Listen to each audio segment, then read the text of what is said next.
Mining Job Hunt. Welcome to Australian Mining for New Starters. And today we're going to do a job hunt using the keywords underground, surface and dump truck. But before we do that, I just want to have a quick chat about what it means to be green to the industry. So to do that, we're going to come over to the sponsor's website, and in their New Starters column, there's a page called Green. And if you have a look at it, a person that is green on a mine site is someone with no experience at all, that needs to be taught and watched constantly. People who are green are viewed as a liability to the mining crew until they're brought up to speed. Now, ideally, the company like people to be out of their green phase within 2 to 4 weeks. Very few people find their mining leg, so to speak, in that time, with most taking between 4 to 12 weeks to find their feet. And a lot of people take up to 6 months to find their feet. This is one of the major reasons why 3 out of 5 new starters are gone from the industry within the first 6 months. Now, there's a lot that goes into that, and it's like any other industry that does on-the-job training. They have a high turnover of new starters. But with underground and mining in general, you throw in the time pressures, the rosters that you work, the extra hours that you work, 12-hour days, the wall of information that you have to learn on the way in, because they try and teach you everything at the same time in the first 4 weeks or the first 6 weeks to try and get you up to speed as quickly as possible. And most people end up with information overload. And what type of information am I talking about? Well, stuff, if we come over and have a look at the basic mine site operation course, it's stuff like this, with the duties of employers and employees. They want you to know what your duties are as an employee. And on most mine sites, there's an important duty about seeing you cross shift at the beginning and the end of every day. And that one really needs to, or has to be enforced, and is enforced by a lot of the mines inspectorates around the country. So that's just an example of one of the reasons that they want people to be blooded to the industry. They also want you to know how the mine works, and scaling. Scaling's an important part of mining, whether you're underground or working in a pit. You have to know how to bring those rocks down. And then there's safety and surviving the first months on site, or surviving the first 12 months on site. It's not as simple as you think. A lot of people think getting the job's the battle. It's not. It's only part of the battle. And then they teach you about watering down and general mining information. And this is what brings a lot of people undone, is all this specific information that they've got to learn about tag boards and refuge chambers and cap lamp signals and pre-start meetings, understanding how the culture works, how the carton system works. The training, the sponsors training goes into all of that, and it teaches you exactly what the underground employers want you to know. So unfortunately, it is a feature of the mining industry, especially in hard rock, underground and exploration. They do turn over 3 out of 5 new starters in the first 6 months. The solution to the problem, though, is knowing what you're getting yourself into, and that's one of the reasons why the sponsors training was written, was to give a new starter all the tools they need to survive that first 6 months, and lots of people have done it.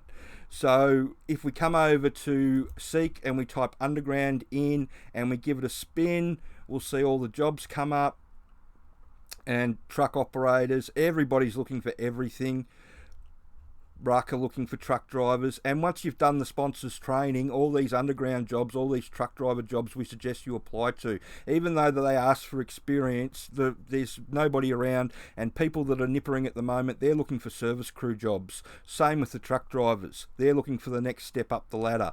Entry level in underground is nipper and truck, so all these operator jobs, truck operator, that's for Pit and Portal in Queensland, that's just come up.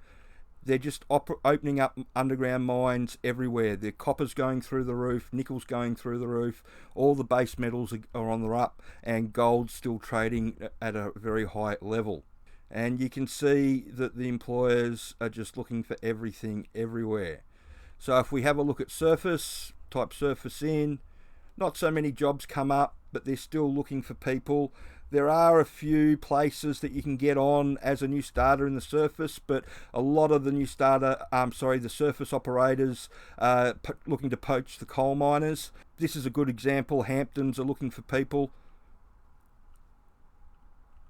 for various roles, offsiders, drillers, offsiders, experienced drillers. They're looking for everybody. And if we have a look at dump truck, a few more come up. And there's a couple of traineeships. So Hampton's here in WA, they want people around Kalgoorlie for a traineeship. And there's a traineeship in with program or skilled. This is where it's a bit different between Hardrock and coal. The coal jobs, they tend to want to put people on big training programs, 24 months. Whereas if you go for a hard rock job in a gold mine, you'll be making the same money as everybody else once you finish your training, which will probably be in 2 or 3 months. Whereas this just screams to me that they're looking to suppress the wages by hiring people on 24-month trainee contracts. It is for a coal mine, this job. I had a look at it. For the area and the amount of people that are laid off and the experienced people that they should be hiring, this is all about wage suppression, which is another reason why if you're a new starter, I'd be looking at hard rock. You're going to make a lot more money out of hard rock than you are if you start in coal. I hope you found that information helpful and show you the 3 different areas that you can have a look for a job if you're a new starter in the surface or in underground or exploration. Everybody is looking for everything in underground and exploration. There are a few traineeships going in the hard rock pit mines, but you'll pretty much have to relocate to Kalgoorlie or out to Mount Isa or down to one of the regional towns in New South Wales to get that. Whereas most of the big miners are looking to start new starters from their hubs of their fly and fly out. So Adelaide in South Australia, Perth in WA, Brisbane for Queensland, as well as Townsville and Cairns for Queensland. They do a fair bit of fly and fly out up there.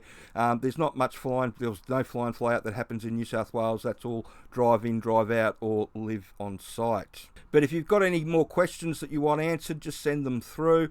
I hope you enjoyed that. The best advice that I can give people is to learn as much about the job as you can before you go. They don't give you a very big window to learn the information once you get there, and people pick things up at different paces, and that's why the sponsors training's so good. If you can know how the mine works before you get there, it just frees you up to learn how to drive the truck or learn what they want you to do nippering or whatever they've got you doing off-siting.